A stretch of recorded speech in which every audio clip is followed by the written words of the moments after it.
مفتی حسن رضا صاحب قبلہ یہ ارشاد فرمائیے گا کہ اللہ تعالیٰ کی وحدانیت پر وہ کون سے حتمی عقلی دلائل موجود ہیں کہ جن کے ذریعے ایک مسلمان اپنے ایقان کو پختہ کر سکے، نیز ایک سے زائد خدا کے حق میں پیش کیے جانے والے قدیم فلسفیانہ شبہات کا علمی ابطال کس طرح ممکن ہے؟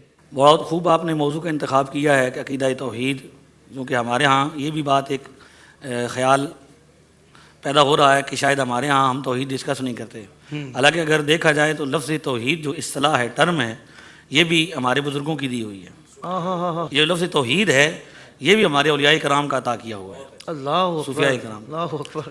تو اب یہ ایک اصطلاح ہے، ایک ٹرم ہے کہ اللہ تبارک و تعالیٰ جیسا کسی کو نہیں سمجھنا۔ اللہ تعالیٰ وحدہ لا شریک ہے، اپنی ذات میں، صفات میں وہ لا شریک ہے۔ قرآن مقدس اس حوالے سے ویسے تو آپ جس آیت کو دیکھیں گے تو آپ کو ایک نیا جہان ملے گا، لیکن اختصار کے ساتھ میں ایک آیت کریمہ جو سورۃ البقرہ آیت نمبر 164 میں اللہ نے اس طرف دعوت دی ہے، ان فی خلق السماوات والارض واختلاف اللیل والنہار والفلک التی تجری فی البحر۔ یہ آخری آیت تک اللہ فرماتا ہے کہ زمین اور آسمان کی تخلیق میں، پیدائش میں، اور آسمان کی سربلندیوں میں، اور یہ جتنا جہان ہے جو کچھ اللہ کی تخلیق فرمایا ہے، اس میں آیت کے آخر میں اللہ فرماتا ہے عقل مند لوگوں کے لیے اس میں نشانیاں، واضح نشانیاں۔ صاحب تفسیر مدارک علامہ نصفی نے اس کا شان نزول یہ بیان کیا جو آیت کریمہ نازل ہوئی کہ جب سرکار دو عالم صلی اللہ تعالی وسلم نے نظریہ توحید کو، اللہ تعالیٰ کی وحدانیت کو پیش فرمایا، تو اس وقت جو کفار مکہ ہیں، کفار قریش ہیں، انہوں نے چونکہ 360 بت کعبۃ اللہ میں رکھے ہوئے تھے، تو وہ اس پر حیران ہوئے کہ وہ تو اس سارے معاملے میں 360 خدا مانتے ہیں، تو ایک خدا یہ اکیلا یہ سب کیسے کر سکتا ہے؟ تو اس کے جواب میں یہ آیت کریمہ نازل ہوئی۔ تو اللہ تعالیٰ نے عقلی طور پر عقل والوں کو جا بجا دعوت دی ہے۔ آپ قرآن پاک ماشاءاللہ آپ حافظ قرآن ہیں، علماء کرام تشریف فرما ہیں، آپ دیکھیں گے کہ قرآن پاک عقل والوں کو مخاطب کرتا ہے، عقل والوں کو دعوت دیتا ہے کہ آپ اللہ تعالیٰ کی توحید میں غور و فکر کریں۔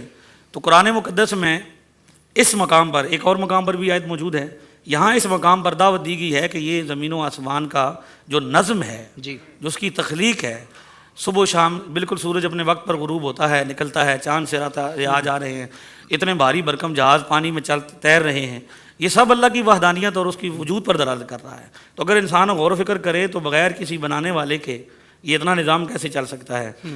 علامہ راضی نے تفسیر کبیر میں سراج الامہ، امام اعظم، امام المحدثین والفقہاء، حضرت امام اعظم ابو حنیفہ رضی اللہ تعالیٰ عنہ کے حوالے سے یہ واقعہ نقل کیا کہ آپ تشریف فرما تھے، تو اس وقت ملحدین تو ہر زمانے میں ہوئے ہیں، مومنین کو گھبرانا نہیں چاہیے، مومنین کو کسی زمانے میں گھبرانا نہیں چاہیے کہ ملحدین ہر زمانے میں زور لگاتے رہے، کیا بات ہے، اور مومنین کی نمائندے اللہ کے فضل سے اللہ تعالیٰ ہر زمانے میں پیدا کرتا ہے۔ سبحان اللہ۔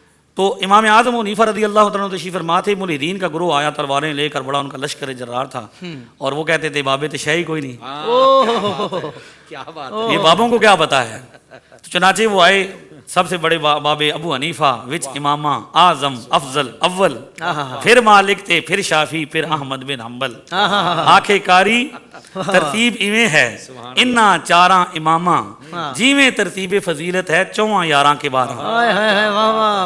حضرت میاں صاحب عارف کھڑی محدث کشمیر فرماتے ہیں کہ 4 اماموں میں امام اعظم حنیفہ کو وہی افضلیت حاصل ہے جو 4 یاروں میں صدیق اکبر رضی اللہ عنہ کو۔ سبحان اللہ، سبحان اللہ، واہ واہ۔ سمندر علم کا سراج الامہ تشریف فرما تھے، تو انہوں نے کہا کہ بھئی آپ کیا کر رہے ہیں؟ تو امام اعظم نے الزامی انداز اختیار کیا اور فرمایا کہ میں غور و فکر کر رہا ہوں، ایک بہت بڑی کشتی ہے عظیم الشان جو خود بخود بن جاتی ہے، خود بخود چل رہی ہے، اس کے اندر عملہ بھی کوئی نہیں ہے، اس کا سارا آنے خود بخود چلنا شروع کر دیتی ہے، خود بخود رک جاتی ہے، اس کا سارا نظم خود بخود چل رہا ہے۔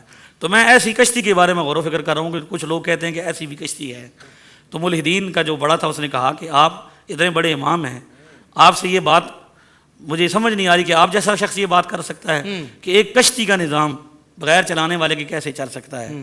تو فرمایا کہ جب ایک چھوٹی سی کشتی بغیر چلانے والے کے نہیں چل سکتی تو یہ کائنات کا اتنا بڑا نظام، زمین و آسمان کا پیدا ہونا، مخلوقات، یعنی ایک صرف ہوا اگر بند ہو جائے 10 منٹ انسان زندہ نہیں رہ سکتا۔ تو جتنی چیزیں آیت میں اللہ نے گنوائی ہیں، اگر اس پر تفصیلی بات کی جائے تو زمانے درکار ہے۔ جی جی جی جی۔ تو آپ نے ان کو لاجواب کر دیا کہ جب ایک چھوٹا سا نظام، کشتی کا ایک نظام ہے، وہ بغیر چلانے والے کے نہیں چلتا، جی، اتنا بڑا نظم کیسے چل سکتا ہے؟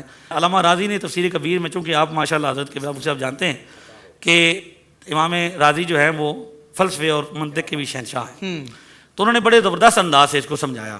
فرماتے ہیں کہ بھائی ایک بدوی سے، عربی دیہاتی سے پوچھا گیا، پینڈگوں کا اپنا انداز ہوتا ہے جی گل کرن دا، اور یقین جانے علامہ حضرت عبداللہ ابن عباس نے فرمایا کہ یہ جو ہے نا بدیع السماوات والارض، سیدنا عبداللہ ابن عباس کا یہ جملہ، کہ بھئی مجھے اس کی سمجھ نہیں آتی تھی کہ یہ لفظ بدیع، خالق تو خالق ہوتا ہے، تو بدیع کا کیا معنی ہے؟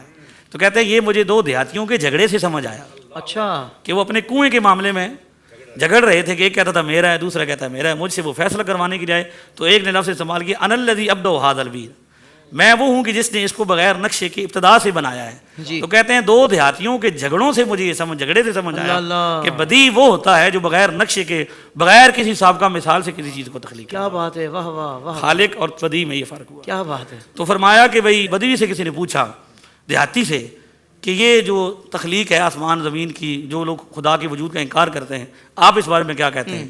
تو بابا گویا ہوا. بابے نے کیا کہا؟ ساڑھے بابیاں جو ہے ہی کوئی نہیں. بابے نے کیا کہا؟ بابا کہتا ہے ان البعرۃ تدل علی البعیر. بہت نیچے آ کے اس نے بات سمجھائی. کہتا ہے کہ یہ جو مینگنی ہوتی ہے نا، اونٹ جہاں سے گزری اس کی مینگنی بتا رہی ہوتی ہے کہ اونٹ گزر کے گیا ہے. پھر کہتا ہے وَإِنَّ أَثْرَ الْأَقْدَامِ يَدُلُّ عَلَى الْمَيْسَرِ، انسان چل کے جائے تو اس کے آثار بتا رہے ہیں کہ انسان جا رہا ہے. حتیٰ کہ اس نے کہا وَالرَّوْسُ عَلَى الْحَمِيرِ، گدھے کا جو لید ہے وہ بتاتا ہے کہ بھئی یہاں سے گدھا گزرا ہے، یہاں پہ گدھا رہا ہے. تو فَسَمَاءٌ ذَاتُ الْأَبْرَاجِ وَالْأَرْضُ ذَاتُ فِجَاجٍ وَبِحَارٌ ذَاتُ الْأَمْوَاجِ أَلَا يَدُلُّ عَلَى ذَلِكَ، یہ برجوں والا آسمان، یہ زمین و آسمان کی وسعتیں، راستوں والی زمین، یہ اتنا عظیم الشان نظام کیا خالق کے ہونے پر دلالت نہیں کر سکتا؟ اللہ اکبر، اللہ اکبر. تو اتنی زیادہ نشانیاں ہیں کائنات میں، آپ اس پر غور و فکر کریں گے. امام مالک رحمۃ اللہ علیہ سے ہارون رشید نے پوچھا کہ وجود باری تعالیٰ پر کیا دلیل ہے؟ تو فرمایا یہ انسانوں کی تخلیق پر غور کرو کہ دنیا میں کتنے انسان ہیں، زبانیں مختلف ہیں، لہجے مختلف ہیں، شکلیں مختلف ہیں، انداز مختلف ہیں.